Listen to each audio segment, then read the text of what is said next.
ने कौन सा अच्छा काम किया है, कौन सा बुरा काम किया है। इसीलिए कबीर साहब कहते हैं क्या प्यारे भाईजनों, परमात्मा ने आपको जो घर दिया है,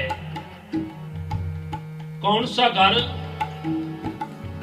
जो हमारा शरीर रूपी घर है, ये भी एक घर है। इस घर के अंदर जो आत्मा बसी है, जाना तो है। सतगुरु जी बाणी पे बोलते हैं किब जाना कैसा मरेंगे कैसा मरना हुए, जेकर साहिब मनो ना बिसरा ता सहला मरना हुए। गुरु साहब जी बताते हैं हर एक जीव जो संसार पे आया उसने मरना है, पर अगर जी भगवान का नाम आपके चेते रखते हो ना तो थोड़ा मरना सौखा हो जाता है। राजा परीक्षित आप जी ने सुना होगा, वाणी में भी राजा परीक्षित के बड़े वचन आते हैं। कहते हैं एक राजा था और राजा सैर के लिए अपने परिवार समेत जा रहा था। ऐसी आकाशवाणी हुई, आकाशवाणी में राजे को ये बताया गया कि आपके जो श्वास हैं, आपका जो अंत समय है,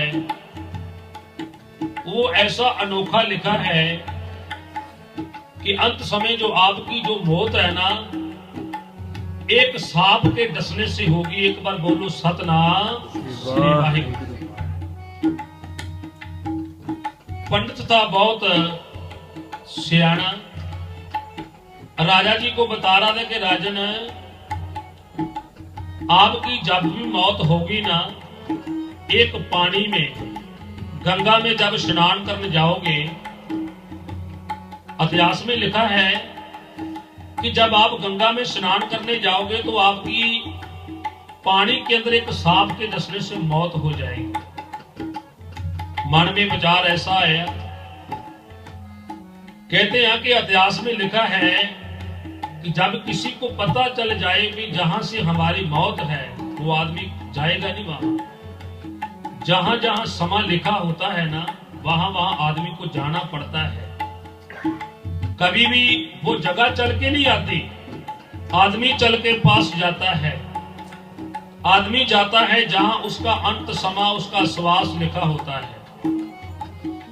कहते हैं जब राजा अपने घर में गया ना, अंत समय का पता चल गया भी अंत समय मेरा गंगा में स्नान करूंगा और सांप डसने से मौत होगी। मन में विचार बना लिया भी मैं कभी जिंदगी में गंगा में जाऊंगा ही नहीं। पता लग गया ना, जब लिखा है, क्योंकि जहां जहां श्वास लिखे हैं वो भोगने पड़ते हैं। इतिहास में जिक्र आता है, कहते हैं भी काल एक बच्चे का रूप बन के ना, जहां राजा जा रहा था, रास्ते में एक छोटा सा बच्चा बन के रोने लगा। राजे के साथ जो उनके नौकर थे, राजे ने बोला भी देखो कौन बच्चा रो रहा है। देखा भी बच्चा है छोटा सा, बच्चे को घर ले आए। 2-4 दिन उसकी वेट की भी, कोई उसका पेरेंट्स माता पिता को आएगा लेने के लिए, कहते कोई लेने वाला नहीं आया। और जो राजा था ना, वो राजे के घर में औलाद नहीं थी। काल ने ऐसा वेश बनाया, एक बच्चे का रूप धारण करके राजे के घर रहने लगा। राजे ने अपना उसको बेटा बना लिया। हौली हौली जब उम्र में बढ़ने लगा, जब 7, 8, 10 साल का हुआ ना, समा भी नेड़े आ गया मौत का, जब राजे का समा खत्म होने वाला है। बच्चा अचानक जिक्र करता है राजे को, पिताजी बोलने लगा ना, जब बच्चा बन गया है, काल था, कहने लगा पिताजी हमारा जी करता है गंगा में स्नान करने के लिए। देखो कैसी विध बनती है, गंगा में स्नान करने के लिए हमारा जी करता है। तो राजा बोलने लगा बेटा हम गंगा में स्नान नहीं कर सकते। क्यों नहीं कर सकते? कहते हमारे को पंडित जी ने बताया है कि जब गंगा में स्नान करोगे और गंगा के अंदर सांप डसने से तुम्हारी मौत हो जाएगी, इसीलिए हम गंगा में स्नान नहीं करेंगे। बच्चा इतना क्लेवर था, क्योंकि काल का रूप था ना, विध बन गई। और 1-2 दिन वेट किया दूसरी बार फिर अपने पिताजी को यही बात बोली कि पिताजी गंगा में स्नान करने का बड़ा जी करता, लोग जाते हैं कि गंगा में जो स्नान करता उनके पाप दूर होते हैं। वही जो पहले वाला आंसर था, जवाब राजे ने दिया और बच्चा काल रूप में कहने लगा, पिताजी अगर जी आप गंगा में स्नान करना चाहते हो, मैं आपको एक स्कीम बता देता हूँ। एक पिंजरा तैयार करते हैं, हमारे पास किसी चीज की कमी नहीं है, राजे लोग हैं।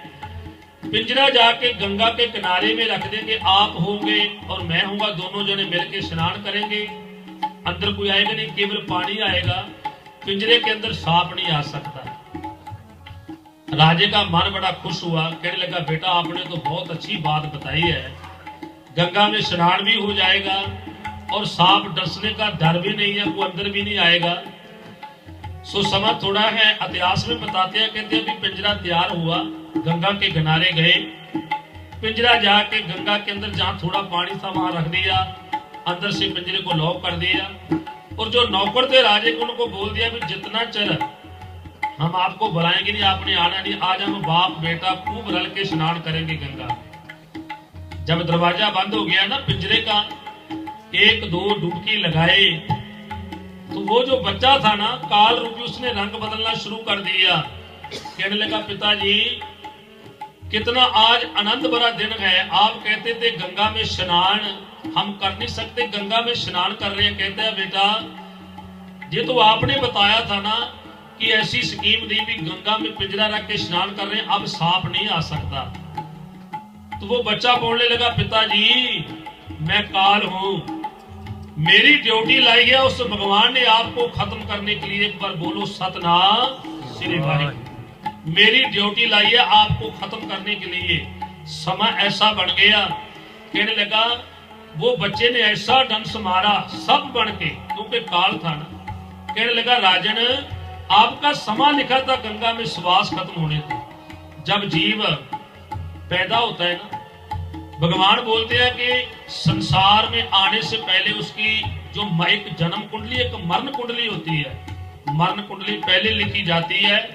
जो समय जीव को खत्म करने वाला है, किसी साधु महात्मा का सेवक था, बड़ी पूजा पाठ करता था, अचानक एक दिन ऐसा समय बना, कहते हैं कि मौत ने सामने आन के बताया कि आपकी मौत होने वाली है, आप बच सकते हो। जब किसी को मौत का डर लग जाता है ना, खाना पीना कुछ अच्छा नहीं लगता कुछ में। कहते हैं उस साधु महात्मा के जो पुरुष के जो चेला था, आन के अपने गुरुजी को बोलने लगा, गुरुजी आज हमारे को मौत सामने आई है, पीछे से हाथ लगाया, मेरे को बोलने लगा कि आपका समय आ गया, आपका मरने वाला दिन नेड़े आ गया है, मैं क्या करूं। देखिए कहने लगे, बेटा जी तो समय अटल है, अगर आपका समय आया तो जाना तो पड़ेगा। कहने लगा, भी मौत तो जहां फिर रही है, मैं कहीं ना कहीं भाग जाता हूं, जहां मेरी मौत नहीं आएगी, ये तो जहां फिर रहा है। कहने लगा कि आप कृपा करो, आपके पास जो घोड़ा है ना आपका, वो घोड़ा मेरे को दे दो। घोड़ा लेके इतिहास में लिखा, कहते भी 2-4 दिन चलता रहा, एक बाग में चला गया, बाग में जाके प्यार से आराम से लंबा पे तो कहने लगा, ले भी अब मौत जहां नहीं आएगी, मैं तो बाग के बहुत दूर आ गया हूं। जब 2-4 कहते हैं अभी मिनट हुए थे ना, पीछे से एक ने हाथ आने के लगाया, कहने लगे, क्यों भाई जहां आ गए हो। कहने लगा, मैं वही हूं जो आपको बताया कि आपका मौत का समय है, आपकी मौत जहां लिखी थी इस बाग के अंदर, जहां अगर थे मैं आपको बताता ना तो आप वहां नहीं जा सकते थे। देखो माफ करना, हम कहीं जाते हैं कैसे कैसे हैपन हो जाते हैं, जहां जहां मौत का समय लिखा है वहां वहां जगह नहीं चल के जाती। जो साढ़े बहुत ही सत्कार जो सुंदर तीर्थदास खेमलानी, हमने भी उनके दर्शन किए, थोड़ा समय हुआ है, बड़ा प्यार करते थे उस हमारे रेशम जी। जिस दिन ये हादसा हुआ है, मन के अंदर बहुत दुख हुआ, थोड़ा समय है वापस जाने के लिए, मन बड़ा खुश था, लेकिन हम जाएंगे जरूर, पर मन के अंदर एक दुख है, क्योंकि भगवान जी बताते हैं, जन प्रेम कियो तिन ही परम पाए। इतना परिवार अच्छा है, मन को दुख भी है, और एक कल की थोड़ी सी मन के अंदर शांति जरूर आई है कि हमने जब भोग डाला, नौवें पातशाह के श्लोक पढ़े हैं ना, सत्कार जो हमारी बहनों ने साथ मिलकर नौवें पातशाह के श्लोक पढ़े हैं, बाबा जी की वाणी है। किसी को भी आप श्रद्धांजलि देते हो ना, उनके निमित्त बातें करने की लोड़ नहीं, कहते हैं उनके निमित्त भगवान का नाम लीजिए। कोई प्राणी चला जाता है, केवल भगवान का नाम ही जीव को पार लगा सकता, और कोई पार जीव को लगाने वाली चीज नहीं है। इसलिए परमात्मा का नाम जो भी जीव जपता है उस पे कृपा जाना तो सभी को पड़ेगा। बाबा जी वाणी में बताते हैं, एक शब्द आता है, बोलते हैं गडेंदिया 6 माह 6 मंथ, और तड़ेंदिया 1 सेकंड लगता है, 6 मंथ लगते हैं। भगवान जी बताते हैं कि माता के गर्भ के अंदर इस जीव को बढ़ने में जब जीव जाता 1 सेकंड जाता है, और ना साथ में साथ फ्रेश हो जाता है। अब देखो कितनी ज्यादा जुड़े हैं जो सत्कार जोग माता जी, उनकी आत्मा से पूछ के देखो, जिसने अपने हाथ से पाला है, पोछा है, और उनके साथ में जो भाई हैं जो उनके साथ खेले हैं, और सत्कार जोग जो उनकी पत्नी है जिन्होंने उनके संग समा बताया है, बच्चे हैं, तो छोटी जी बात नहीं है। जीव संसार से चला जाता है, लेकिन हम कुछ नहीं कर सकते। हम कर सकते हैं तो केवल प्रार्थना कर सकते हैं कि हे भगवान, हे वाहिगुरु, हे ईश्वर, हे अल्लाह ताला, कृपा करो जो हमारे सुंदर जी खेमरानी जो हमारे को छोड़ के आपके पास आगे, कृपा करो उनको अपने चरणों में निवास बख्शिश करो, और जो आपने इतना बड़ा दुख दिया है उसको सहारने की भी हमको शक्ति दो। और जब हम भगवान के चरणों में, वाहिगुरु के चरणों में अरदास करते हैं ना, तो वाहिगुरु परमात्मा सारी हमारी सुनता है, क्योंकि वाहिगुरु बताते हैं भगवान को अलग अलग नहीं है।